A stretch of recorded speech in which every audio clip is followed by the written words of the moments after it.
এখানে বিশেষভাবে যে এই কথাগুলো আমি বলছি তা নয়, আমরা সবাই বলছি, এইভাবে ভাবছি। তার আগে ভাবনার আগে ঘটনার পরিপ্রেক্ষিত এবং কুমার যেটা বললেন যে এর পেছনের যেটা আমরা যাকে বলি বাস্তব পরিস্থিতি, যে বাস্তব পরিস্থিতি থেকে এরকম একটি রাজনৈতিক আন্দোলন বলবো যেটি সম্ভব হয়েছে, তার মধ্যে একটা স্পন্টেনিটি আছে, স্বতঃস্ফূর্ততা রয়েছে, কিন্তু তার পেছনে একটা বাস্তব পরিস্থিতি রয়েছে। সেই বাস্তব পরিস্থিতিটা দীর্ঘকাল ধরে সেটা নানাভাবে পুঞ্জীভূত হচ্ছিল একরকম ভাবে। তার মধ্যে প্রচুর ক্লেম জমে গেছে, প্রচুর অন্যায্য বিষয় জমে গেছে, যেটাকে আমরা এখন বলছি শিক্ষা ব্যবস্থা।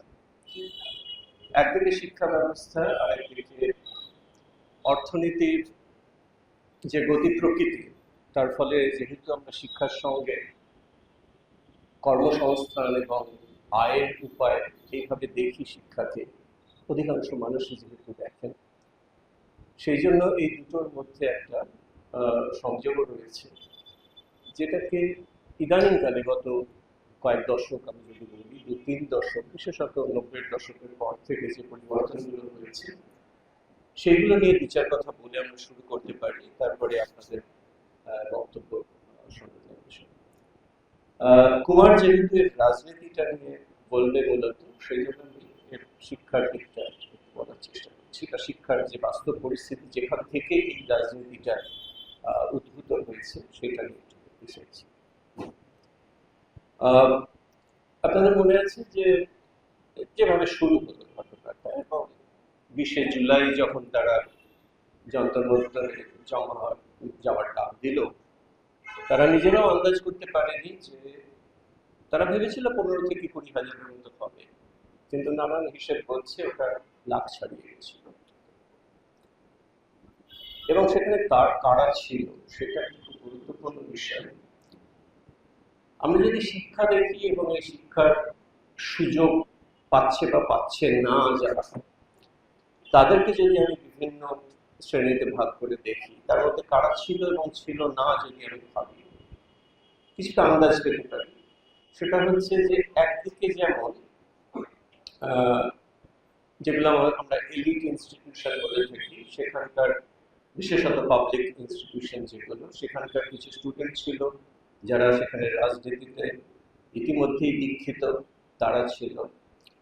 এছাড়া কারা ছিল, তার সঙ্গে ছিল যারা এমনকি প্রাইভেট ইউনিভার্সিটিতে অনেক টাকা দিয়ে পড়তে যাচ্ছে, তারা ছিল। আর কারা ছিল?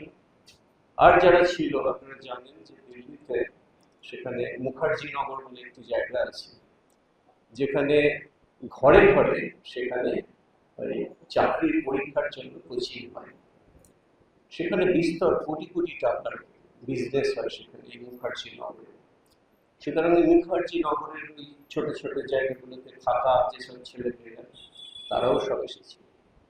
অর্থাৎ একদিকে ছিল যারা চাকরির অ্যাসপিরেন্ট বলতে পারি, আর একদিকে ছিল যারা এলিট ইনস্টিটিউশন থেকে পড়ে কিছুটা হলেও শিক্ষার যে ব্রডার যে অ্যাসপেক্টগুলো, সেগুলো তারা কিছুটা স্বাদ দিয়েছে, যেটা আবার আমি বলতে পারি যে মুখার্জি নগরের মধ্যে সেই সুযোগটা হয় না। তো এইরকম বিভিন্ন ধরনের ছাত্র যুবক গোষ্ঠী তারা সামিল হয়ে গেছে, কিছু ভেবে চিনতে হয়নি, একসঙ্গে হয়ে গেছে। যখন এই ডাকটা দেওয়া হয়েছে সবাই ছড়িয়ে পড়েছে। এবং শুধু তাই নয়, আমরা দেখেছি বিশেষত উত্তর ভারতে, সেখানে উত্তরপ্রদেশ, মধ্যপ্রদেশ থেকেও যেমন আসছে, এমনকি সুদূর অরুণাচল প্রদেশ থেকেও দু একজন এসে গেছে। তো এই যে একটা ব্যাপক একটা তোলপাড় হলো, এটার পেছনের যে বাস্তব পরিস্থিতিটা, সেইটা একটু বোঝার চেষ্টা করি আমরা। যে যেহেতু দীর্ঘকাল আমি শিক্ষা ব্যবস্থার সঙ্গে যুক্ত আছি, বিভিন্ন স্তরের শিক্ষা ব্যবস্থা, সেই জন্য সেখান থেকে দু একটা কথা বলা যেতে পারে। আমরা যদি 90-এর দশক থেকে দেখি এই সময়টায় কি ঘটেছে শিক্ষার জগতে,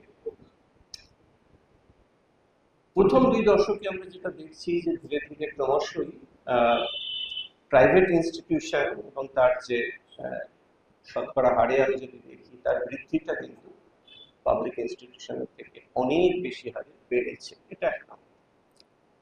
বর্তমানে এখন যদি আমরা দেখি তাহলে যত ইনস্টিটিউশন আছে ভারতবর্ষে, ইনস্টিটিউশনস অফ হায়ার এডুকেশন প্রায় 70,000-এর কাছাকাছি। এই 70,000-এর কাছাকাছি ইনস্টিটিউশনস আছে, ইনস্টিটিউশনস অফ হায়ার এডুকেশন আছে, তার প্রায় 80% এখন প্রাইভেট। এই 80%-র বাইরেও যারা আছে তাদের কথা যদি আমরা ভাবি তার কারা, তাদের মধ্যে যেমন একদিকে স্টেট ইউনিভার্সিটিগুলো আছে এবং স্টেট সরকার, রাজ্য সরকার সমর্থিত আর্থিক সহায়তা দেওয়া যে কলেজগুলো আছে, ইউনিভার্সিটিগুলো আছে, তারাও যেমন আছে। আবার কেন্দ্রীয় সরকার পরিচালিত বিভিন্ন ধরনের প্রতিষ্ঠান আছে। এসব মিলিয়ে আমরা বড়জোর বলতে পারি 20-25% হচ্ছে মোট যতগুলো প্রতিষ্ঠান আছে তার মধ্যে পড়ছে, আর বাকি প্রাইভেট। এবং আপনারা জানেন যে প্রাইভেট যে ইনস্টিটিউশনগুলো দুরকম আছে। একরকম যদি দেখেন যে সেটা হচ্ছে একদম ওই যেটাকে আমরা বলি ওই ডিগ্রিটা ব্যবহার করে কাজ পাবো, চাকরি পাবো, এই রকম, সেখানে ম্যানেজমেন্ট বা ইঞ্জিনিয়ারিং এগুলো যদি বলেন, এছাড়া নানান ধরনের সার্টিফিকেট কোর্স আছে। কিন্তু প্রাইভেটের আবার আরেকটা অংশ আছে, যারা বড় বড় বিনিয়োগকারী, তারা সেই প্রাইভেট ইউনিভার্সিটিতে বিনিয়োগ করেছেন এবং সেগুলো আবার আস্তে আস্তে একটা এলিট চেহারা নিয়েছে।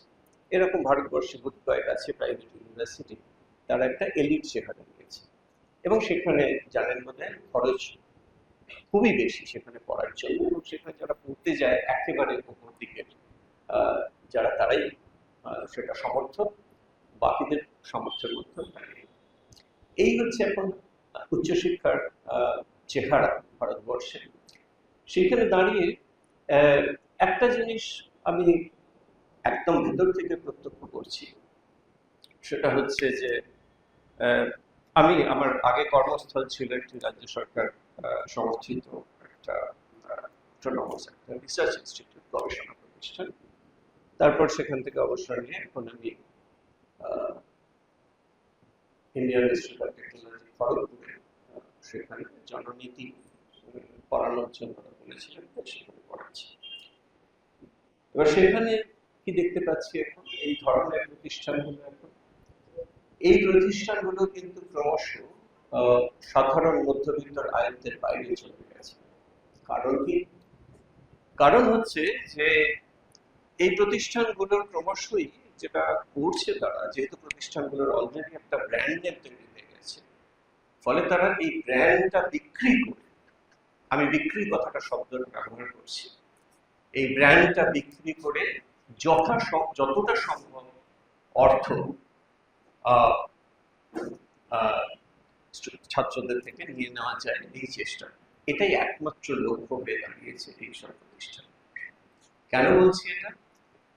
যদি আপনারা দেখেন যে বিভিন্ন ধরনের, যেমন আইআইটি গুলো প্রথম দিকে ছিল এরা টেকনোলজি, শুধু টেকনোলজি শিক্ষা এবং তার সঙ্গে সায়েন্স, বিজ্ঞান শিক্ষা। এবং বিজ্ঞান শিক্ষা আপনারা জানেন যে বিজ্ঞান শিক্ষা কিন্তু সরকারি অর্থ ছাড়া বিজ্ঞান শিক্ষা সম্ভব নয়। ম্যানেজমেন্ট সম্ভব, কিন্তু বিজ্ঞান শিক্ষা সম্ভব নয়। ফান্ডামেন্টাল সায়েন্সে সরকার যদি বিনিয়োগ না করে, তাহলে কিন্তু ফান্ডামেন্টাল সায়েন্স এগোতে পারে না। কিন্তু এখন যদি আপনারা এই আইআইটি গুলোর ফান্ডিং এর চেহারা দেখেন, তাহলে দেখবেন যে তাদেরকে ক্রমশ খেলা হচ্ছে যেগুলো বাজার দর আছে এই রকম ডিগ্রি বিক্রি করার দিকে, এবং তারা সেগুলি করছে। এবং এই ফান্ডামেন্টাল প্রশ্নটা কেউই তুলছেন না যে এতে কিন্তু এই প্রতিষ্ঠানগুলোরও কিন্তু চরিত্র একদম বদলে যাচ্ছে। অর্থাৎ এখন কিন্তু ফান্ডামেন্টাল সায়েন্স করার মতো জায়গা ক্রমশই আস্তে আস্তে সংকুচিত হয়ে যাচ্ছে, এবং সেই জায়গায় যেটা হচ্ছে যে কিছুটা ওই অর্থকরী দিকে। এবং এর একটা নাম আছে, নামটা হচ্ছে যে ওই আর কি, যেটাকে আমরা বলি যে চাকরির বাজারে এমপ্লয়মেন্ট ফ্রেন্ডলি স্কিল। এই যখন থেকে আমাদের শিক্ষাটা মানে শিক্ষা থেকে ওটা স্কিলে চলে গেছে, দক্ষতায় চলে গেছে। এটা আপনারা জানেন যে আমাদের ন্যাশনাল এডুকেশন পলিসিতে এটা ভীষণভাবে এটা রাখা হয়েছে। এই দক্ষতা ওরিয়েন্টেশন যখন থেকে এসে গেল, তখন থেকেই কিন্তু এই দক্ষতা তৈরি করছি এইরকম একটা ইলিউশন তৈরি করা, এবং এই দক্ষতা তৈরির ইলিউশনটা বিক্রি করে বেশ কয়েক বছর চলেছে। এখন সেটা একটা এক্সক্লুসিভ জায়গায় চলে গেছে। সেটা কি? সেটা হচ্ছে যে যতজন এই অর্থের বিনিময়ে এই সকল তথাকথিত দক্ষতাটা অর্জন করছে, তারা সবাই কিন্তু যেরকম আশা করছে সেরকম চাকরি পাচ্ছে না। আমরা যদি দেখি যে কর্মসংস্থানের চেহারা, যেটুকু আমাদের পরিসংখ্যান পাওয়া যায়, সেখান থেকে দেখবো কি, সেটা হচ্ছে 2011 থেকে তারপর থেকে যেটুকু দেখতে পাচ্ছি এখন 23-24 পর্যন্ত, সেখানে দেখবো যে এই আমরা যেটাকে বলি ওয়েজেস এন্ড স্যালারিজ, যেগুলো নিয়মিত স্যালারি মাস মাইনে পাওয়া যে কাজগুলো, সেগুলো এমনি খুব কম। সেটার কিন্তু আয়টা, প্রকৃত আয়টা একদম স্ট্যাগন্যান্ট হয়ে গেছে। অর্থাৎ 11 থেকে 23-24-এর মধ্যে তাদের এমনি নমিনাল মাইনে বেড়েছে, কিন্তু রিয়েল ইনকাম যেটাকে বলে সেটা স্ট্যাগন্যান্ট হয়ে গেছে। এইটা আমি সাধারণ চিত্র বলছি, যেখানে স্যালারি এবং ওয়েজেস, তার মধ্যে সব রকম আছে, তার মধ্যে প্রাইভেট আছে, তার মধ্যে পাবলিক আছে।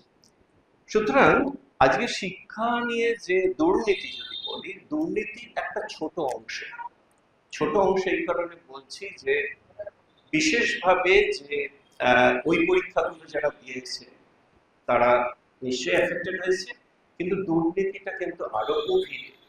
অর্থাৎ পরীক্ষার প্রশ্নপত্র লিক হওয়াটা এক ধরনের দুর্নীতি, আর গোটা শিক্ষা ব্যবস্থাটাকে একটা দিকে ঠেলে দেওয়াটা, সেটা বোধহয় আরো গভীর দুর্নীতি, এবং সেইটা বোধহয় এখন বোঝার সময় এসেছে।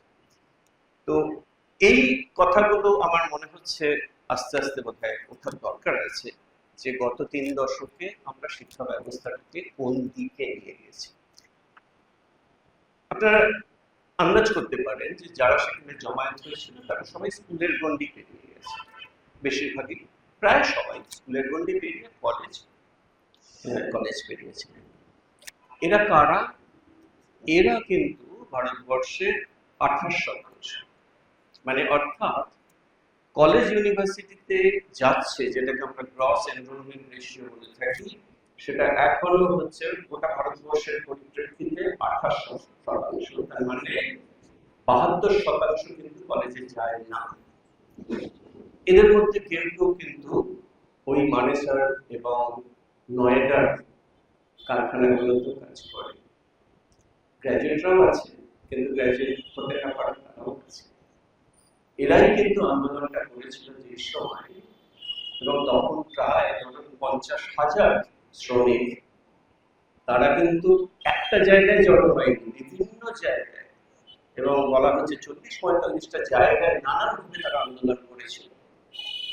এবং সেই আন্দোলনটা কিন্তু এই আমাদের ককরোচ জনতা পার্টির যে ডাক দেওয়া যে আন্দোলন, সেটার মতো সাড়া কিন্তু পায়নি, সাড়া পায়নি, এবং তার উপর কিন্তু রিপ্রেশনটা অনেক বেশি হয়েছে, এবং সেখানে যারা গ্রেপ্তার হয়েছে এখনো সেটা চলছে। অর্থাৎ এখানেই দেখুন যে নানান ধরনের গণতান্ত্রিক আন্দোলন, তার পরিপ্রেক্ষিতগুলো যদি আমি দেখি, তাহলে তাদের ভবিষ্যৎ সম্ভাবনাটা কিছুটা আন্দাজ করতে পারবে যে কতটা। এখানে শ্রমিকরা, তারা যদি বিচ্ছিন্নভাবে ওই আন্দোলনটা, তাদেরটাও স্বতঃস্ফূর্ত ছিল, ওটা কিন্তু কোনো শ্রমিক সংগঠনের মাধ্যমে যে হয়েছে তা নয়, অনেকটা স্বতঃস্ফূর্ত ছিল, কিন্তু সেখানে কিন্তু ওই পীড়নটা, দমনটা খুব কঠিন হয়নি, সরকারের পক্ষে করে ফেলেছে। এখানেও কিন্তু হয়তো একটু চেষ্টা করেছিল, কিন্তু তারপর দেখা গেল যে এরা মিডল ক্লাস আপার মিডল ক্লাসের ইয়াং ছেলে মেয়েদের উপর রিপ্রেশন এখনো বোধহয় সরকার একটু ভয় পায়, ভয় পেয়েছে, কারণ তারপরে দিকটা দেখে হয়েছে, ভয় পেয়েছে। কিন্তু মানেসার বা নয়ডাতে কিন্তু তাদের ভয় দেখানোর মতো কেউ ছিল না, ভয় পায়নি তারা।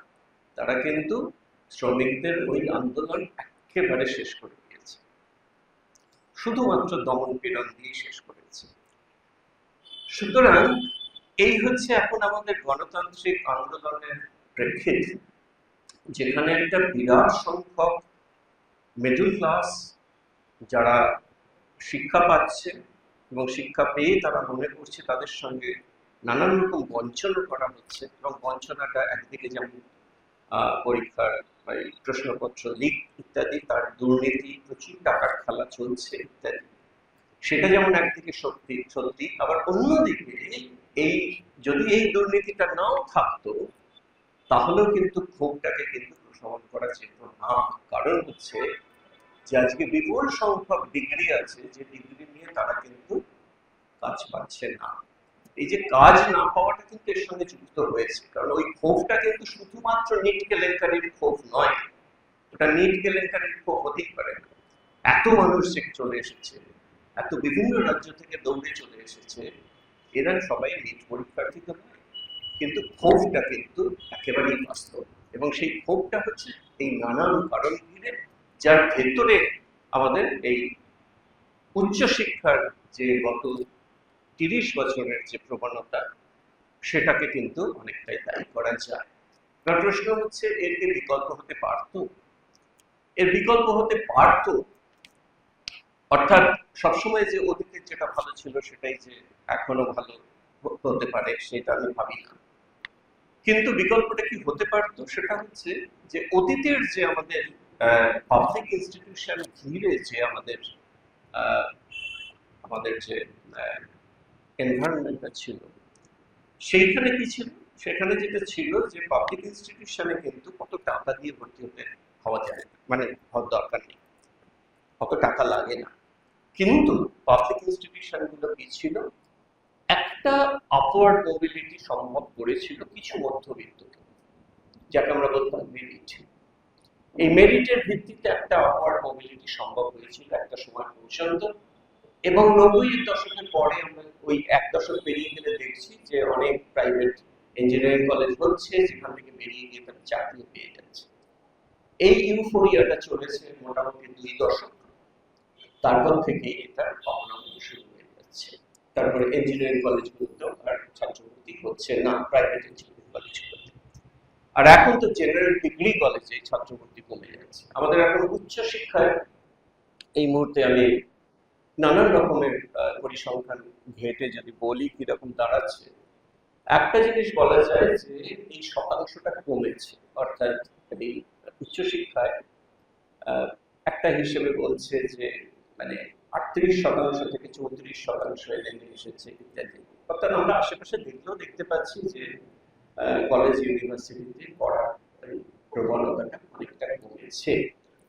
একটা সার্ভে আছে, যে সার্ভেটা দেখাচ্ছে যে কলেজে যারা পড়েনি তাদেরকে সার্ভে করা হচ্ছে যে কেন কলেজে পড়েনি।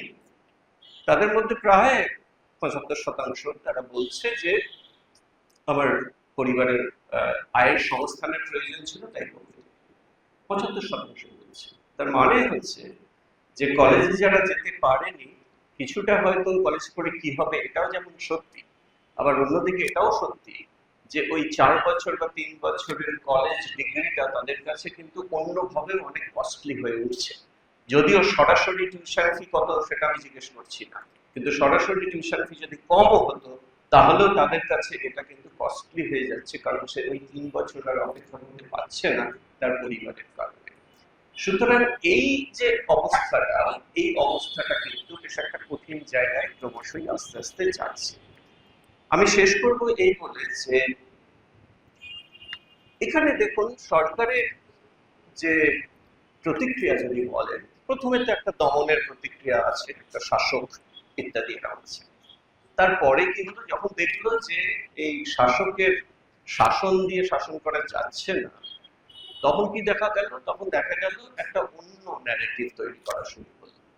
বাচ্চারা ভুল করে ফেলেছে, বাচ্চারা ভুল করে ফেলেছে। এই যে বাচ্চা শব্দ প্রয়োগ, এই বাচ্চা শব্দ প্রয়োগটার মধ্যেই কিন্তু একটা গভীর একটা রাজনীতি আছে। সেটা হচ্ছে যে এই যে ইনফ্যান্টাইলাইজেশন যেটাকে বলা হয়, অর্থাৎ সবটাই যেন শিশু সুলভ। রাজনীতি করছে ওরা, আসলে ওরা শিশু।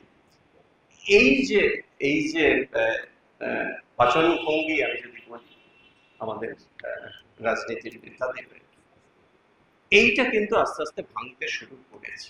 অর্থাৎ এই বাচন ভঙ্গি দিয়েও কিন্তু আর বেশি দূর যাওয়া যাচ্ছে না। সেই জন্যই একটা সম্ভাবনায় হয়তো আমরা অনেকেই একটু আশাবাদী যে এই সম্ভাবনাটা একটু একটু করে আসছে। অর্থাৎ এতদিন পর্যন্ত সরকার একটা ওই হয় নিপীড়ক অথবা প্যাটার্নালিস্টিক, এর বাইরে আর সরকার কিন্তু ভাবতেই পারত না। নিপীড়ন অথবা প্যাটার্নালিস্টিক, নিয়ম কানুন বেঁধে দিচ্ছি বাবা। আজকে যে কোনো আইআইটিতে যান, যে কোনো পাবলিক ইউনিভার্সিটিতে যান, আপনি উপাচার্যের সঙ্গে বা ডিরেক্টরের সঙ্গে কথা বলে দেখুন তার বাচন ভঙ্গিটা কি। একদম প্রধানমন্ত্রীর মতো, একদম প্রধানমন্ত্রীর মতো একই ভাষাতে তারা কথা বলে। দমনমূলক থাকবে কিছুদিন পর্যন্ত, যখন চাপটা বেশি আসবে তখন বাবা বাচ্চা তোমরা ভুল করে ফেলেছো এই।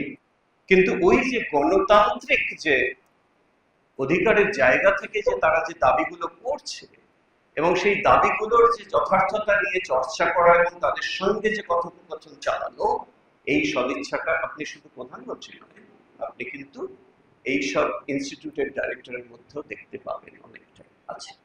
অর্থাৎ আমি যেটা বলতে চাইছি যে সেটা হচ্ছে যে আজকে 70 দশকের সঙ্গে বা ওই আগেকার আমাদের পাবলিক ইউনিভার্সিটির ছাত্র আন্দোলন ইত্যাদির সঙ্গে যদি এখনকার ছাত্র আন্দোলনের কোনোভাবে যদি তুলনা করতে চান, তাহলে একটা জিনিস দেখতে পাবেন যে এই বিস্ফোরক অবস্থাটায় ঠেলে দেওয়ার আগে পর্যন্ত কিন্তু কোনো ছাত্র আন্দোলন দানা বাঁধতে দেওয়া হয়নি।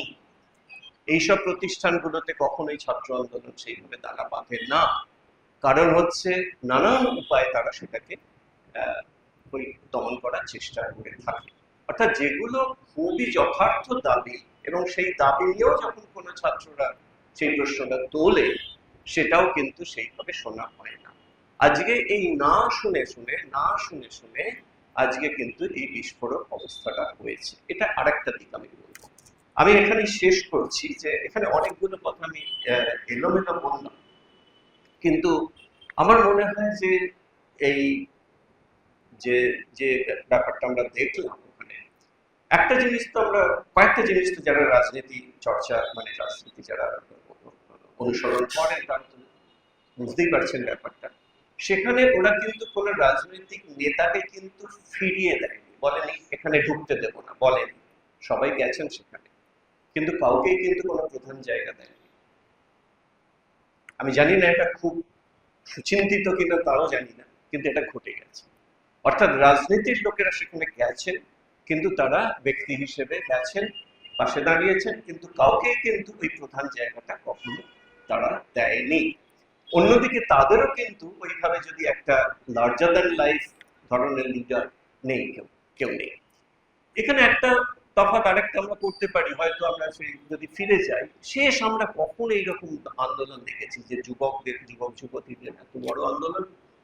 বলা যেতে পারে 74-এ বিশেষত জয়প্রকাশ নারায়ণের নেতৃত্বে, বিশেষভাবে বিহারে, অন্য রাজ্যে কম বেশি এই শেষ আমরা দেখেছিলাম। তারপরে কিন্তু এত ব্যাপক হারে এইরকম মানে ছাত্র যুবকদের এতটা অংশগ্রহণ, এটা কিন্তু পরবর্তীকালে গত 50 বছরে আর দেখিনি। কিন্তু ওই জয়প্রকাশ নারায়ণ, কিন্তু সেখানে একজন নেতা ছিলেন জয়প্রকাশ নারায়ণ। এখানে কিন্তু আমরা তফাৎটা যেটা দেখতে পাচ্ছি সেটা হচ্ছে এই।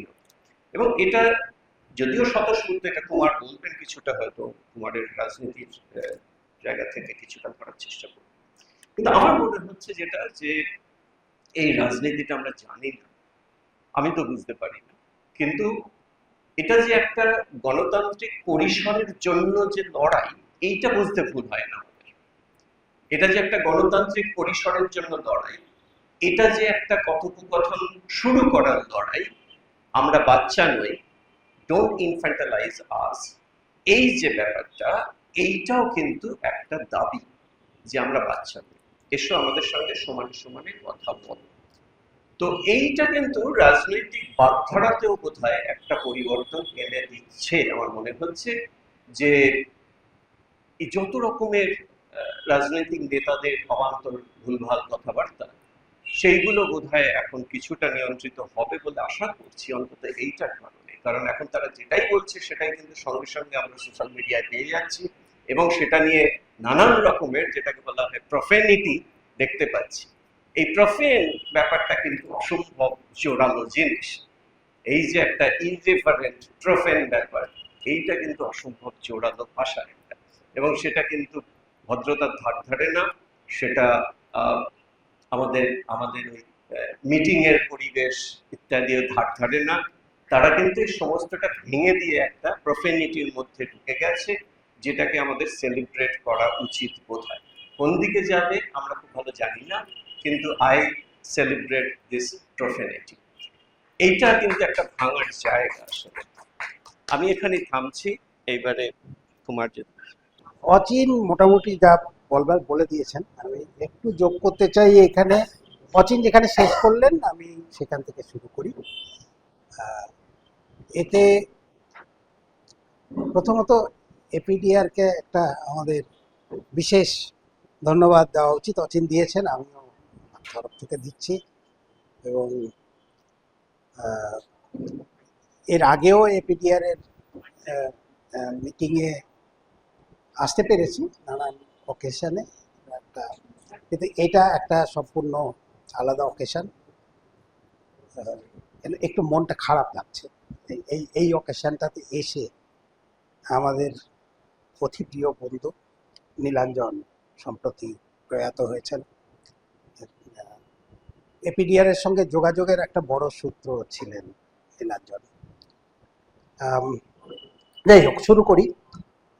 আমার কাছে যেটা অচিন বললেন যে গত 50 বছরে এই ধরনের আন্দোলন আমরা দেখিনি। যে আন্দোলন এটা যে কেবলমাত্র সরকারকে খুব নাড়া দিয়ে দিয়েছে, সরকারকে নাড়িয়ে দিয়েছে, বিচলিত করেছে, তা নয়। এটা আবার যে প্রথাগত যে রাজনীতি সেইটাকেও খানিকটা বিভ্রান্তিতে ফেলে দিয়েছে। কি করবে বুঝে উঠতে পারছে না। সে ফর এক্সাম্পল অপোজিশন পার্টি, তারাই বা কীভাবে এটাকে ডিল করবেন। তার কারণ যে এটা এমন একটা ব্যাপার হিসেবে এসেছে যেখানে, যেটা অচিন বলছিলেন, যে এদের সামনে বিরাট কোনো নেতা নেই, জয়প্রকাশের মতন কোনো ফিগার নেই, থাকার কথাও না। জয়প্রকাশের মতন ফিগার আজকের দিনে ভারতবর্ষে কোনো জন আন্দোলনে কোনো ওই রকম একজন অরফিউসের বাসী, এই রকম কোনো বাস বাজানোর লোক আর আসবে না, এই মুহূর্তে নয়, এটা হবে না। তার কারণ যে গত 50 বছরে আমরা যে রাজনীতি দেখেছি, যে রাজনৈতিক অনুশীলন হয়েছে, সেই অনুশীলন কিন্তু মানুষের যে নেতাদের যে ব্যক্তিগত উৎকর্ষের দিকটা, সেই দিকটাকে, সেটা কেউ বলবেন তার অবনমন ঘটিয়েছে, আবার উল্টো দিকে হতে পারে তার একটা ডেমোক্রেটাইজেশন হয়ে গেছে, যে তারাও খুব সাধারণ মানে নেমে এসছেন।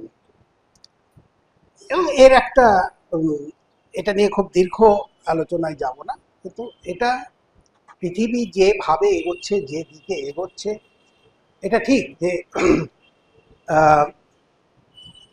এবং এই কারণে এই এই এই একক কোনো নেতা, লোকে বলতে পারেন যে যে মোদি তো সেই রকমই একজন, ট্রাম্প তো সেই রকমই একজন, ঠিক। এটা একটা ফেনোমেনা যে একটা যে রাজনীতির যে দক্ষিণায়ন ঘটেছে, সেখানে একটা বড় মহাশক্তিধর কোনো কাউকে ইমাজিন করে নেওয়া যে তিনি আমাদের সব সমস্যার সমাধান করে দেবেন। কিন্তু এটাও চলছে না, এটা চলতে পারে না, কারণ পৃথিবীর যে গতি প্রকৃতি, তাতে এটা আর চলতে পারে না।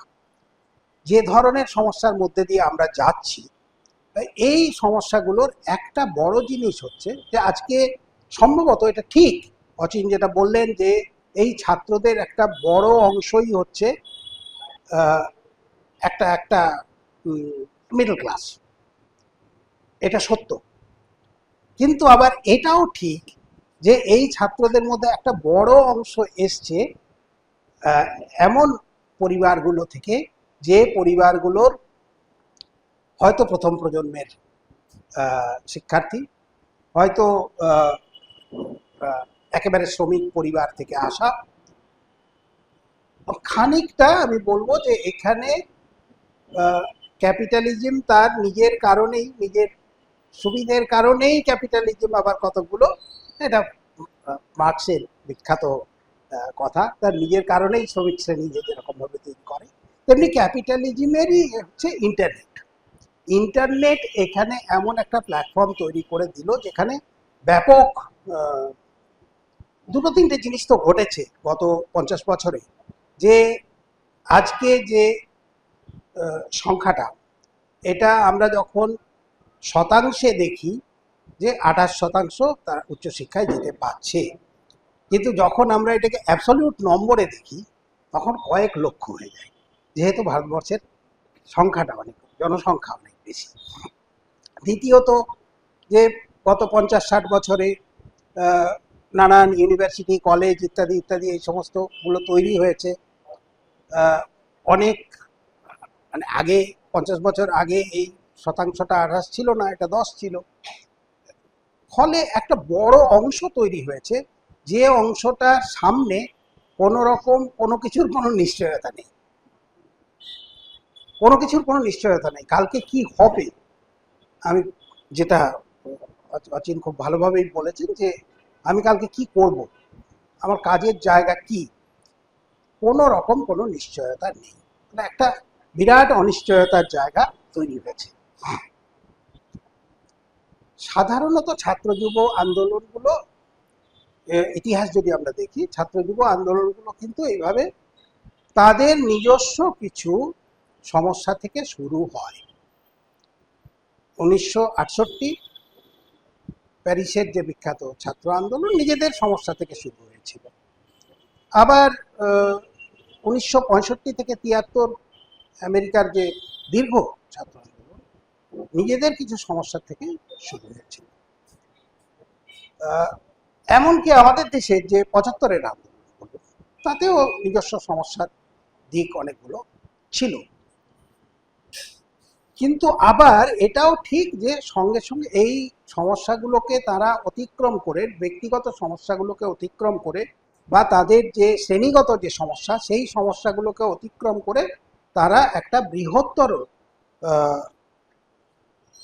আমি শ্রমজীবী কথাটাই বলবো, বৃহত্তর শ্রমজীবী মানুষের সঙ্গে বা বৃহত্তর কোনো একটা আকাঙ্ক্ষার সঙ্গে নিজেদেরকে যুক্ত করে দিতে পারেন। সব জায়গায় সেটা 74-এ সেটা ছিল একটা ডেমোক্রেটিক স্পিরিটের ব্যাপার, ডেমোক্রেটিক অ্যাসপিরেশন। 66 আমাদের এখানে 65-66 যে ছাত্র আন্দোলন, সেই ছাত্র আন্দোলন সেটা সরাসরি একেবারে এখানকার এই প্রেসিডেন্সির ছাত্ররা, এখানকার ক্যালকাটা ইউনিভার্সিটির ছাত্ররা, তারা যারা গ্রামে চলে গেছিলেন, একেবারে কৃষকদের, তারা সবাই কৃষকদের বাড়ি সেখানে থেকে যেতে পেরেছেন, বা চিরকাল ওটাই করে যেতে পেরেছেন, সেটা নাও হতে পারে। কিন্তু যে ব্যাপক হাজারে হাজারে ছাত্র যুব তারা গেছিলেন, তাদের কাছে একটা নাড়া দিয়েছিল, তারা ইন্টেলেকচুয়ালি তারা একটা বিচলিত হয়েছিলেন, যেটা কি হচ্ছে। এবং হাজারে হাজারে ছাত্র যুব, আমি তখন বালক, 6 বছর বয়স আমার, আমি তাদের কাঁধে চড়েছি কারো কারো, জানি। এবং সেই মানুষরা তারা একটা ডেমোক্রেটিক অ্যাসপিরেশন বলতে সেখানে ক্লাস অ্যাসপিরেশন, ডেমোক্রেটিক অ্যাসপিরেশন এক হয়ে গেছিল। ক্লাস ইস্যুটাই তখন ডেমোক্রেটিক ইস্যু, যে এই ক্ষেত মজুররা যারা একবেলা খেতে পান না, কেন পাবেন না, এই যে প্রশ্ন। এখন এইটা আজকের পরিস্থিতিতে একটা অন্যভাবে আমাদের ভাবতে হবে। আজকের পরিস্থিতিতে এই যে ছাত্র আন্দোলনের যে অভিজ্ঞতাগুলো এসছে, ক্রমাগত কিন্তু গত 20 বছরে আমাদের যে ছাত্র যুব আন্দোলনগুলো হয়েছে, একেবারেই কিছু হয়নি তা নয়। আমাদের এই শহরেই যাদবপুরে লোকেরা আন্দোলন দেখেছে, এই শহরেই আরজি কর হয়েছে। কিন্তু একটা জিনিস দেখা যাচ্ছে যে এই আন্দোলনগুলো আর সেইভাবে ব্যাপক মানুষের সঙ্গে নিজেদেরকে যুক্ত করে তুলতে পারছে না। বা যুক্ত হচ্ছে না, বা এটা ঘটে উঠছে না। এটা সবসময় যে খুব ডেলিবারেটলি হয় তা নয়, অনেক সময় এটা এটা ঘটে, এটা ঘটার প্রয়োজনেই ঘটে, এটা ঘটবার প্রয়োজনেই ঘটে। সেই প্রয়োজনটা বা সেই পরিস্থিতিটা কোনো কারণে নেই। সেই কারণগুলো কি, এইটা আজকে আজকে একটা বড় ডেমোক্রেটিক কোশ্চেন হিসেবে এটা আসছে, যে কেন এই যে বিচ্ছিন্নতাগুলো, এই বিচ্ছিন্নতাগুলো মানসেরে বা নয়ডাতে যে আহ, সেই দিন তুমিও বোধহয় ছিলে সেদিনকে দিল্লিতে, আমিও দিল্লিতে ছিলাম। So আমরা দেখেছি যে কি অত্যাচার করেছে লোকেদের ওপর, কিন্তু কেউ কোনো কথা বলেনি। কিন্তু এখানে ছাত্রদের, এটা ঠিক যে এটা যেহেতু middle class, number one, number two, শুধু মিডল ক্লাস বলে নয়, ছাত্রদেরকে মোটামুটি এটা রুলিং ক্লাস এটা জানে যে স্টুডেন্টদেরকে মানে এই শক্তিটা, অনেক কিছু বদলে গেছে ঠিকই, অনেক অনেক কিছু আজকের স্টুডেন্ট 1960-এর দশকের স্টুডেন্ট এক নয়, অনেক কিছু বদলেছে। কিন্তু একটা হচ্ছে সেই 18 বছর বয়স ভয়ঙ্কর, এই স্পিরিটটা তো রয়েছে, সুতরাং এইটা শাসক শ্রেণী জানে, সেটা একটা বড় ব্যাপার বলে মনে হচ্ছে। তো এইবার প্রশ্ন হচ্ছে যে এই মুভমেন্টটা থেকে আহ, উচ্ছ্বসিত হবার যথেষ্ট কারণ আছে। যে আন্দোলনই রাষ্ট্রকে হাঁটু গাড়তে বাধ্য করে, শাসক শ্রেণীকে হাঁটু গাড়তে বাধ্য করে, আমার আমার এতে কোনো এতে যদি কেউ রাষ্ট্রদ্রোহী বলে বলবে, কিন্তু রাষ্ট্র যে শোষণের হাতিয়ার, এতে কোনো সন্দেহ নেই, এটার কোনো দ্বিমত নেই। তো রাষ্ট্রকে যদি কেউ হাঁটু গাড়তে বাধ্য করে, তাকে তো হাজারবার সেলাম করবো। সেলাম করার পাশাপাশি এই প্রশ্নটা করবো, এর ভবিষ্যৎটা কোন দিকে যেতে পারে। সেই ভবিষ্যৎটা আমি বলছি না যে সেই স্টুডেন্টদেরকেই, যারা এই মুভমেন্টটা করছে, তাদের কাঁধে একটা বিরাট দায়িত্ব এসে গেছে, এইবার তোমাদেরকে ভারতের গণতান্ত্রিক যে কাজটা বাকি রয়েছে সেটা তোমাদেরই করে দিতে হবে। আমি এই কথা বলবো না, এগুলো হয় না, এইভাবে হয় না। যেটা হবে যে এই ছাত্র যুব আন্দোলন থেকে আমরা কি শিক্ষা গ্রহণ করছি, আমরা একটা শিক্ষা গ্রহণ করছি যে এই আন্দোলনটা, এই ছাত্র যুবদের আন্দোলন, এদের মধ্যে যে ব্যাপক, এদের মধ্যে আন্দোলিত না হবার মতন যথেষ্ট রসদ কিন্তু দেওয়া আছে। ইন্টারনেট আছে, অন্যান্য জিনিস রয়েছে, অনেক ধরনের আশার বাণী শোনানোর, এবং সেই আশার বাণীগুলো বিশ্বাস করানোর মতন অনেক এলিমেন্ট আছে। এত কিছুর পরেও যে এরা নেমেছে, তার কারণ কোথাও একটা প্রচন্ড রকমের এই মুভমেন্টটা চাহিদা ছিল, মানুষ অস্থির হয়ে উঠেছে।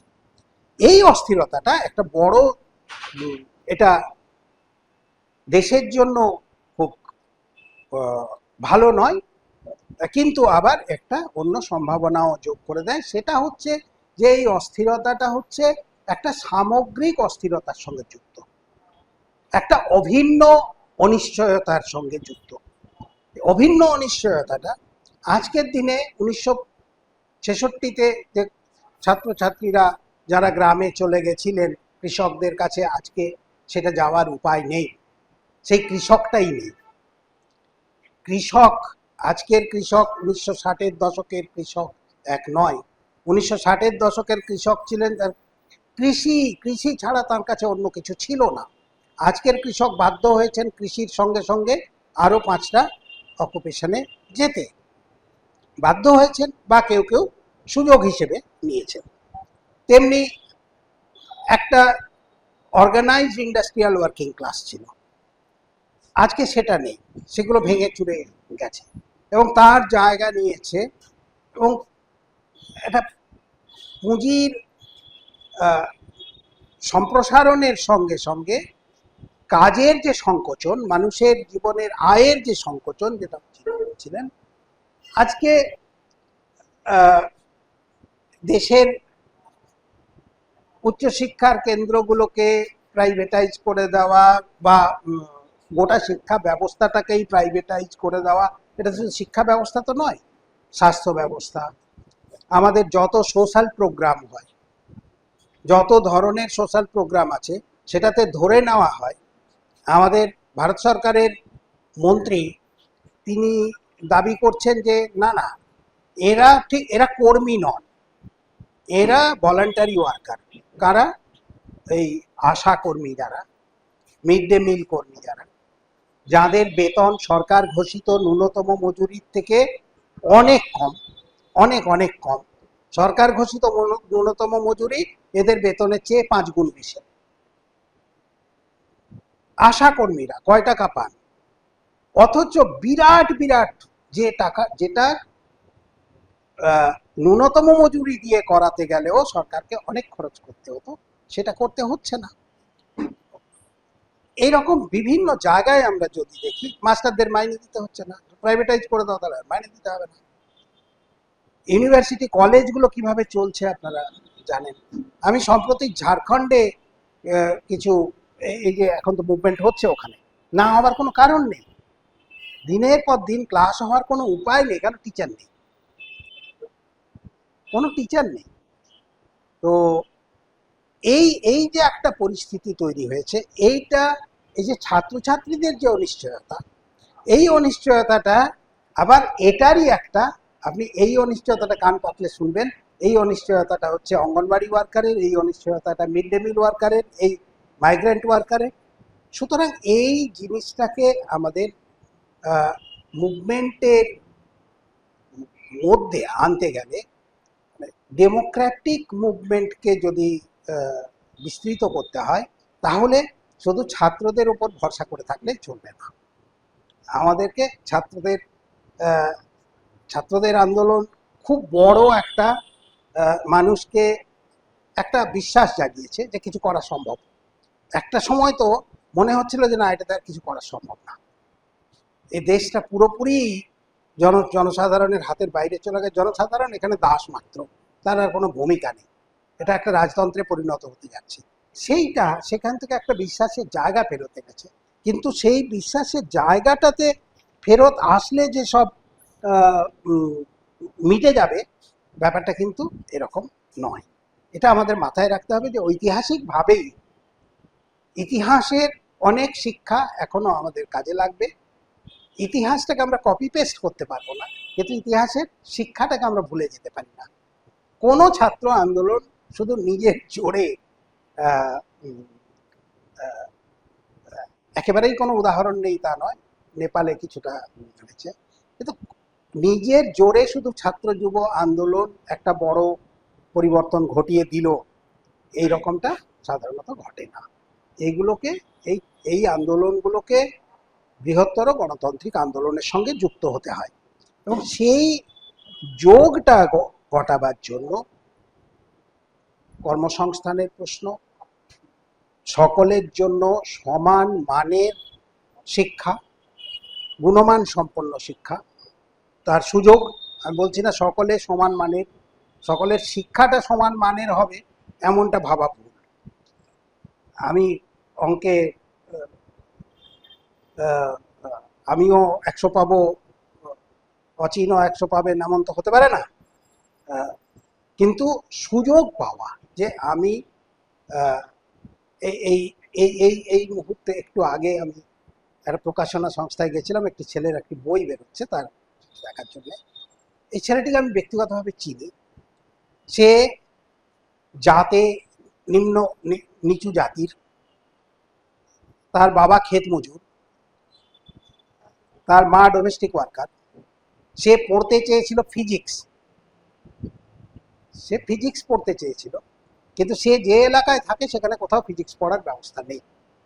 আজকে গোটা পশ্চিমবাংলায় ঘুরে আসুন, 12% আমাদের হিসেবে কি বেরিয়েছিল, 12% ছেলে মেয়ে পিওর সায়েন্স পড়তে পারে।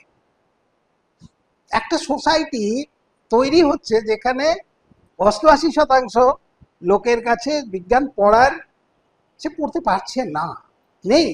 ব্লকগুলোতে চলে যান, নেই, কোথাও বিজ্ঞান পড়ার সুযোগ নেই। তো এই জিনিসগুলোকে আমরা মাথায় না রেখে, স্বাস্থ্যের ক্ষেত্রে একই ব্যাপার।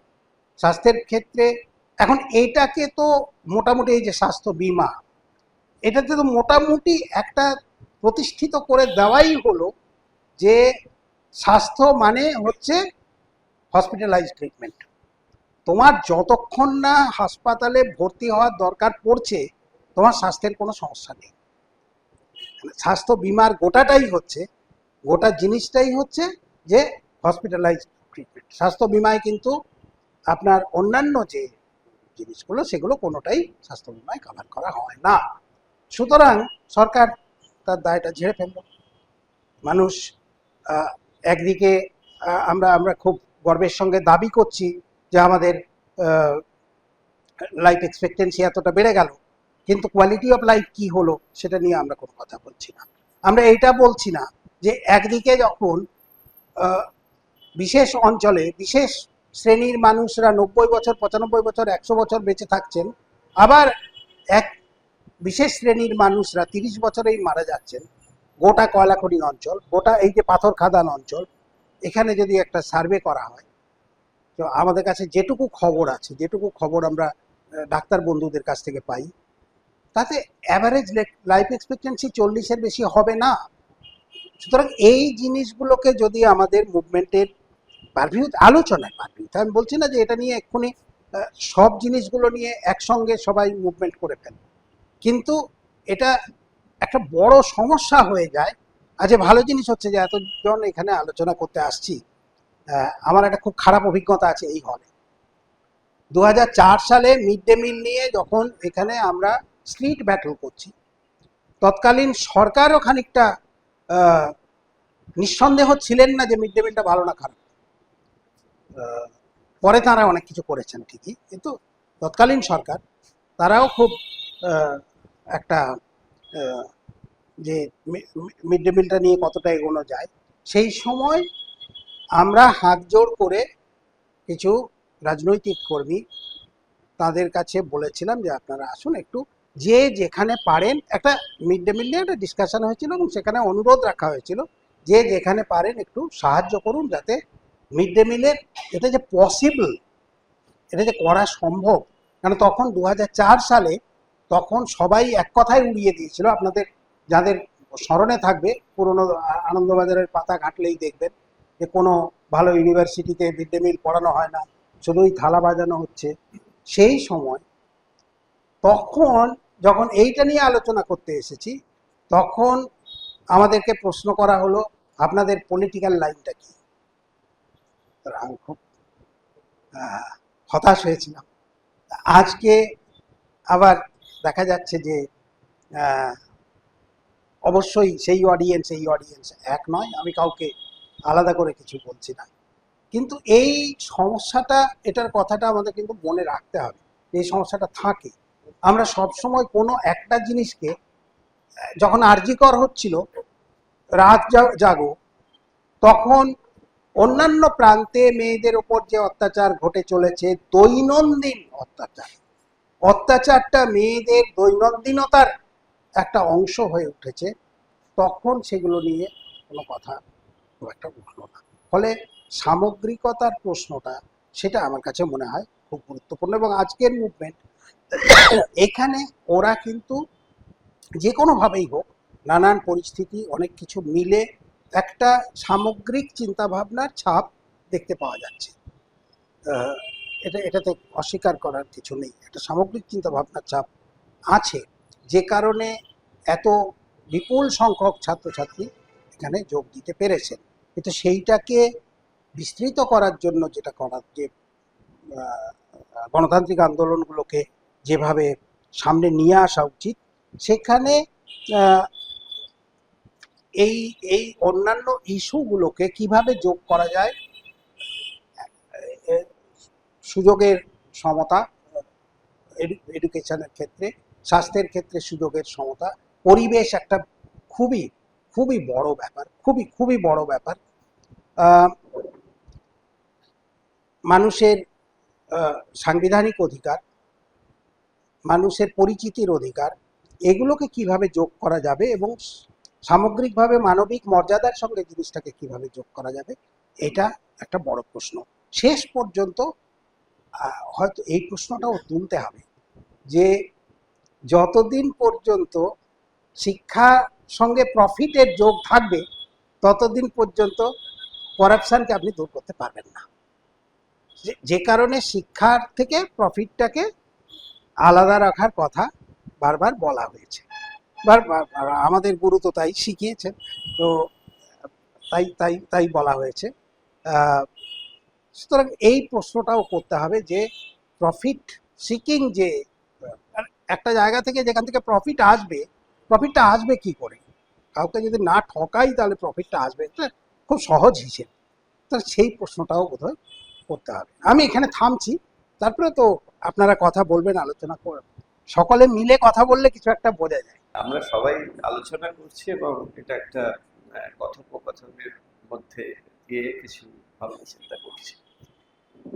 এখানে অনেকগুলো কথা উঠে এলো, কিছু কিছু প্রশ্ন যেগুলো বলা যেতে পারে যে আমাদের শিক্ষা ব্যবস্থার কতগুলো একদম মৌলিক ফান্ডামেন্টাল ইস্যুস, এবং সেগুলো কিভাবে কি হয় আমি জানি না, কিন্তু প্রশ্নটা যদি এরকম হয় যে কোথাও থেকে চাপ আসতে হবে এবং চাপটা কারা আনবে, এক্ষেত্রে আমি বলবো যে এখনো পর্যন্ত কোথায় সমিত কোথায় বললো যে ওই কলেজ ইউনিভার্সিটি আমাদের যে শিক্ষকদের সংগঠন আছে তারা কি করেন। হ্যাঁ, আমরাও যেহেতু এই শ্রেণী অন্তর্ভুক্ত, ফলে একটু লজ্জা তো হয়। লজ্জাটা হচ্ছে এই যে আজকে অনেক জায়গায় কেন্দ্রীয় যে প্রতিষ্ঠানগুলো, বিশেষত কেন্দ্রীয় বিশ্ববিদ্যালয়, সেখানে যখন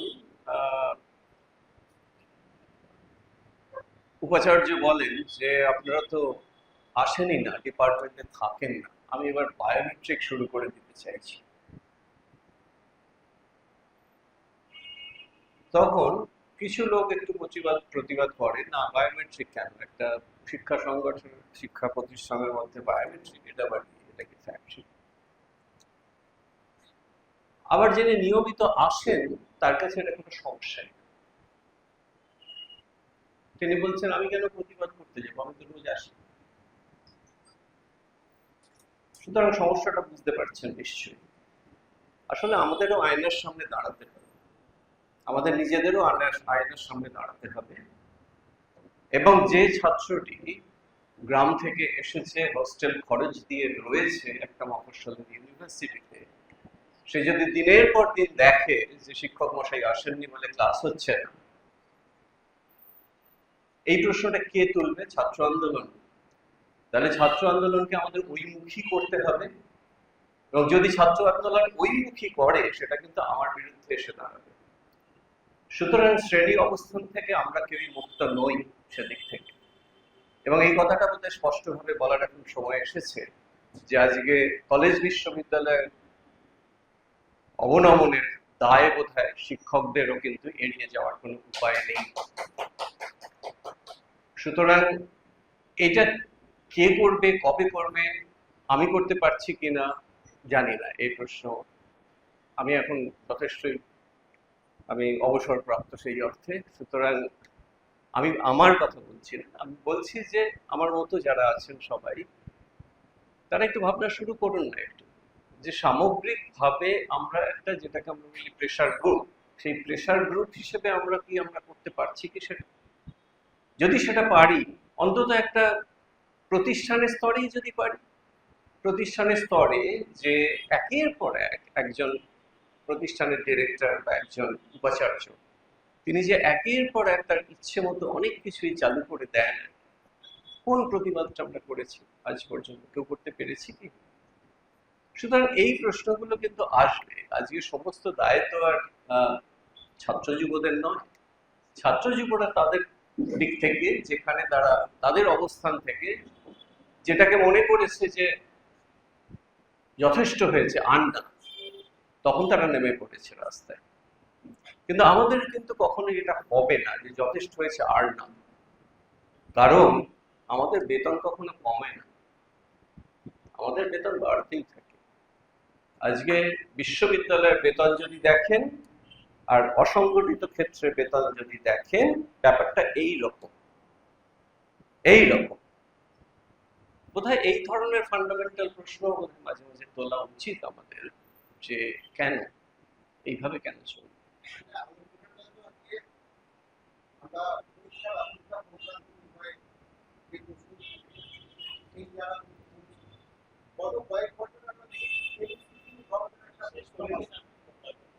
হ্যাঁ, আমার বেশি কিছু বলার নেই এটা। না, এটা আমার একটু যন্ত্রণা থেকে। আচ্ছা আচ্ছা, বলুন বলেন।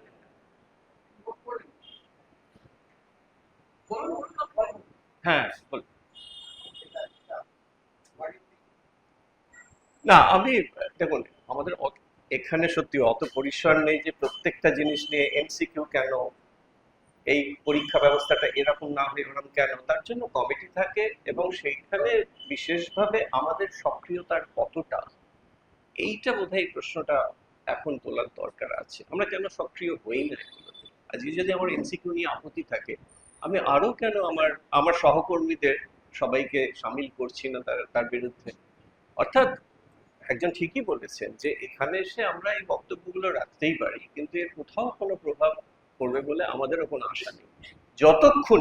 যতক্ষণ না এখানে যেটা বলছি সেইটাই আমার কর্মক্ষেত্র, আমি কিন্তু সেইটার জন্য অনেককে সামিল করতে পারছি। তা না হলে কিন্তু এটা শুধু বক্তব্যের স্তরেই থেকে যাবে। আমি এখানে কোনো বক্তব্য রাখার জন্য আসিনি, আমি এখানে চিন্তার মধ্যে দিয়ে সমৃদ্ধ হতে এসেছি। কারণ এই যন্ত্রণাটা, এই লড়াইয়ের ভেতরের লড়াইটা আমরা সকলেই হয়তো কম বেশি লড়ছি বিভিন্ন জায়গায়। আজকে আইএসআই থেকে উনি এসেছেন এবং ওদের এক অর্থে দেয়ালে পিঠ থেকে যাচ্ছে এটার জন্য। এবার আইএসআই এর পাশে কটা ট্রেড ইউনিয়ন আসবে এখন ভারতবর্ষের? আসবেন। এটা একটা এলিট ইনস্টিটিউশন এবং সেখানে তারা তাদের মতো করে এটা দেখছেন, তাই না? সুতরাং এটা সামগ্রিকভাবে রাজনৈতিক স্তরে যে কোথায় এটা কিভাবে প্রভাব ফেলবে জানা নেই। ফলে তারা এমপিদের, অপোজিশন এমপিদের বলছেন যে এটা যেন পার্লামেন্টে তোলা হোক। অর্থাৎ প্রত্যেকটারই একটা করে কোনো একটা পদ্ধতি আছে এবং সেই পদ্ধতি দিয়েই আমরা কিন্তু যেখানে যা পারি একটু স্ট্রাগল করার চেষ্টা করি। সবাই রাস্তায়, আমরা একসঙ্গে 5 লক্ষ মানুষ রাস্তায় নেমে পড়ার কোনো সম্ভাবনা নেই এক্ষুনি, কিন্তু এইগুলো আছে যেখানে ওরা যেটা করছেন সেটা হচ্ছে পার্লামেন্টে এটাকে যাতে তোলা যায়, সেখানে ভয়েসটা যাতে তোলা যায়। ঠিক একইভাবে আমরা যে কলেজ ইউনিভার্সিটিগুলোতে যেখানে দেখছি সেখানেও তো এই ভয়েসগুলো তোলা যায়, তোলা যেত তো, এক সময় তো এই ভয়েসগুলো উঠতো। সুতরাং এই যে গণতান্ত্রিক পরিসরটাকে ফিরে পাওয়া, এইটা বোধহয় এখন জরুরি হয়ে পড়েছে। এবং এটার ওপরে দমনপীড়ন থাকবে, ঠিক কথাই, কিন্তু গণতান্ত্রিক পরিসরটা ফিরে পাওয়ার জন্য কিছু চেষ্টা বোধহয় আমাদের এবার করতে হবে। বলে রাখি, আমি কিচ্ছু করিনি কিন্তু কিন্তু এটা জ্ঞানের কথাও নয়, এটা কিন্তু আমাদের নিজেদের মধ্যে আলাপ আলোচনা। যে আলোচনা করে কি হবে, কি লাভ ইত্যাদি, এটার জন্য মাঠে ময়দানে যেতে হবে, আমি সবই মানি।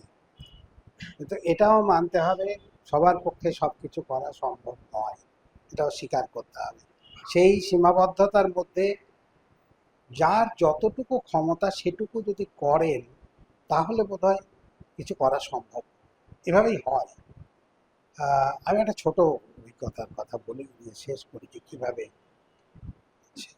পশ্চিমবাংলার আমরা একটা চেষ্টা করছিলাম। আপনি যে প্রাথমিক শিক্ষার কথা বলছিলেন, যেখানে প্রীতি দিয়ে আছেন, আমরা একটা চেষ্টা করছিলাম স্কুলগুলোতে গিয়ে কথা বলে যে কি করে আহ, উপস্থিতি বাড়ানো, বাচ্চাদের লেখাপড়াটা যাতে হয়, সবাই সমান সুযোগ পায়, প্রাইভেট টিউশন যাতে পড়তে না হয়। কেন পড়তে হবে? এটা তো একটা আশ্চর্য প্রশ্ন। কেন প্রাইভেট টিউশন পড়তে হবে? স্কুলে আসবে, স্কুলে পড়বে, চলে যাবে, প্রাইভেট টিউশন কেন পড়তে হবে?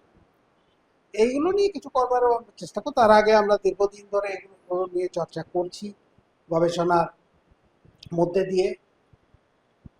একটা কথা আপনাদের বলতে পারি যে আলোচনার কোনো বিকল্প নেই। আলোচনা থেকে অনেক কিছু এক্ষুনি হয়তো হয়ে যাবে, তা নাও হতে পারে, কিন্তু আলোচনার কোনো বিকল্প নেই। এবং আমাদের একটা বড় সমস্যা হচ্ছে, আমি 30 বছর ধরে এই প্রাথমিক শিক্ষকদের সঙ্গে, প্রাথমিক বিদ্যালয়ের ছাত্রছাত্রীদের সঙ্গে কাজ করার চেষ্টা করি। একটা বড় সমস্যা হচ্ছে, প্রথমেই যেটা অচিন একেবারে গোড়াতেই বলেছিলেন, তোরা কিছু জানিস না, চুপ করে বস। এবার তার মধ্যে যে শিক্ষক তার সেই বাচ্চাগুলিকে সম্মান দেন, ছোট ক্লাস 3 ক্লাস 4 বাচ্চাদেরকে যে হ্যাঁ তোমরা কিছু জানো, সেই স্কুলের লেখা পড়া তার মান দেখলে এই পশ্চিমবাংলায় আমি আপনাদের দেখাতে পারি কিছু স্কুল আছে, আমি এরকম অন্তত 300-350 স্কুল জানি, সব কটাতে গেছি, যে যেখানে স্কুলগুলো দেখলে মাথা নত হয়ে যায়, হ্যাঁ এটা স্কুলের মতো স্কুল। স্কুল মানে এই নয় যে একটা ভীষণ ডিসিপ্লিনড একটা প্রচণ্ড রকম। আমি আশ্চর্য হয়ে গেলাম, দুমকা ইউনিভার্সিটি, সিধু কানু ইউনিভার্সিটিতে গেছিলাম, সেখানে দেখি ইউনিভার্সিটি স্টুডেন্টদেরকেও নানান বিভাগের ইউনিফর্ম আছে। আমি খুব অবাক হলাম, আমি এই প্রথম দেখলাম কোথাও যে ইউনিভার্সিটিতে ইউনিফর্ম, মানে ডিসিপ্লিন যে একটা প্রচণ্ড রকম। যখনই আপনি ডিসিপ্লিনটা দিতে যাবেন তখনই সেই ডিসিপ্লিনটা ভাঙবার চেষ্টা করে সব থেকে বেশি।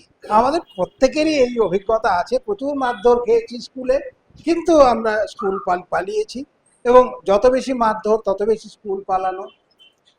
তা আমি যেটা বলছিলাম যে এই যে ছাত্রদেরকে, ছাত্রছাত্রীরা, তাদেরকে না ওকে শেখাতে হবে এইটা না ভেবে পূর্ণ মানবের দৃষ্টিতে যদি দেখা যায় ও কিছু জানে। এগুলো নিয়ে পৃথিবীর বহু অভিজ্ঞতা আছে, শিক্ষাক্ষেত্রে নানা নানা রকমের অভিজ্ঞতা আছে, এক একটা জায়গার এক একটা রকম আলাদা আলাদা অভিজ্ঞতা, সবগুলো অভিজ্ঞতা একরকম হয় না। আমাদের এই রাজ্যের কথা বলছি এক্ষুনি, যেটা হলো যে ট্রেড ইউনিয়নদের দুরকম, ট্রেড ইউনিয়নের দুরকম অভিজ্ঞতা আমরা দেখেছি। একটা হায়ার লেভেলের যে শিক্ষাক্ষেত্র, সেখানকার ট্রেড ইউনিয়নের লোকদের কাছে যখন আমরা গেছি সাড়া পাইনি, কিন্তু এই কলকাতায় আজকে মিড ডে মিল নিয়ে এত কিছু হচ্ছে, নানান ধরনের তর্ক বিতর্ক ইত্যাদি হচ্ছে, কলকাতায় মিড ডে মিলটা সম্ভব করে তুলেছিলেন শিক্ষকদের ট্রেড ইউনিয়ন। এবং সেই ট্রেড ইউনিয়নটার নাম বলতেও আমার কোনো অসুবিধে নেই, all Bengal primary teachers association, Nikhil Banga Prathamik Shikshak সমিতি।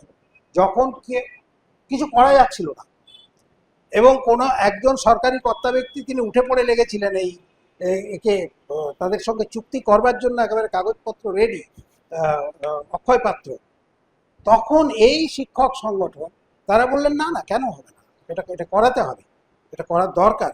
তারা প্রথমে অপোজ করেছিলেন, কিন্তু যখন তারা সমর্থন করলেন, এই লেভেলে সমর্থন করেছিলেন, এবং তারা কলকাতায় প্রথম চালু করেন এটা লোকেদেরকে নিয়ে। ফলে নানা বিভিন্ন ধরনের অভিজ্ঞতা আছে, কোনো একটা অভিজ্ঞতাকে দিয়ে সবগুলোকে দেখাটা, এবং এই অভিজ্ঞতাটা অচিন ঠিকই বলেছেন, এটা ক্লাসের ব্যাপার, একেবারে শ্রেণীর ব্যাপার। প্রাথমিক বিদ্যালয়ের যে শিক্ষক, তিনি শ্রেণীগতভাবে, এখন তাদের মাইনে টাইনে অনেক বেড়েছে এবং শ্রেণী দূরত্ব, ছাত্রের সঙ্গে তার শ্রেণীগত দূরত্ব অমর্ত্য সেন 2001 সালে বলেছিলেন, সবই আছে, কিন্তু তাহলেও তারা হচ্ছেন আবার তাদের নিজেদের মধ্যে তারা নিম্ন শ্রেণীর। তারা অধ্যাপকদের তাদের নামের আগে তারা যখন ভোটে দাঁড় করানো হয় কোনো পার্টি থেকে, অধ্যাপক ডক্টর কমরেড অমুক, কিন্তু প্রাইমারি টিচারের নামের আগে কিছু আসে না। ইনিও যে শিক্ষক, প্রাথমিক শিক্ষকও যে একজন শিক্ষক, এই প্রশ্নগুলো বোধহয় একটু ভাববার কারণ আছে, এবং এইগুলো ভাবতে পারলে কিছুটা তো এগোনো যায়, কিছুটা এগোনো যায় আলোচনার মধ্যে দিয়ে। এবং আলোচনা আরেকটা জিনিস বোধহয় করে, যেটা আমার অভিজ্ঞতায় করছি, এই প্রাথমিক শিক্ষকদের সঙ্গে কথা বলতে গিয়ে দেখেছি, আমরা 20 বছর ধরে এরকম একটা আলোচনা সভা প্রত্যেক বছর একটা করতাম, বিশাল দুদিনের মেলার মতন, আমরা বলতাম মেলা, নানান লোক কথা বলছেন, সেখানে অমর্ত্য সেন দুদিন ধরে বসে থেকে শুনছেন, চুপচাপ বসে শুনছেন লোকেদের কথা। তার একটা প্রভাব পড়ে কিন্তু মানুষের ওপরে, যে লোকটা ওই আলোচনাটাতে যোগ দিল এবং ফিরে গেল, সে একটা অন্য লোক হয়ে গেল, মানে সে নিজে তার কথা বলছে বটে, কিন্তু পাশাপাশি সে অন্যের কথাও শুনছে, এবং সেটা একটা কোয়ালিটেটিভ ডিফারেন্স তৈরি করে। শুশ্রূষা মানে শোনার ইচ্ছা, শুশ্রূষার তো আরেক অর্থ হচ্ছে শোনার ইচ্ছা, এটা আমাদের সমাজে একটু কম, এটা মানতে হবে। সেইটার আমার মনে হয় যে আপনারা যে আলোচনাটা করলেন এবং সকলে এতক্ষণ ধৈর্য ধরে শুনলেন, এখান থেকে অনেক কিছু আশা করার আছে বলে। ধরুন নীতি আয়োগ, ধরুন ন্যাশনাল হেলথ রিসোর্স সেন্টার, এইরকম অজস্র জায়গা আছে যাদেরকে বলা হয় থিঙ্ক ট্যাঙ্ক, এবং তারা ডেটা নিয়ে ঘাঁটাঘাঁটি করে। এইখানে কিছু লোকের চাকরি হয়, সেই চাকরিগুলোর জন্য কিন্তু আমাদের ছাত্ররা তৈরি হয় সবাই। হয়ে তারা কি করে, তারা কিন্তু সেখানে যাচ্ছে আমাদের ওই স্কিলগুলো নিয়ে যাচ্ছে সেখানে। এবার ওই স্কিল দিয়ে, ওই ডেটা সেট দিয়ে, ওই ডিজিটাইজেশন দিয়ে সরকার কি করছে সেটা আমার মাথা ব্যথা নাই, আমি এক্সপার্ট। বুঝতে পারছেন কোন ভয়ঙ্কর দিকে চলে গেছে? মনে হচ্ছে না জার্মানি 1930s? মনে হচ্ছে কি?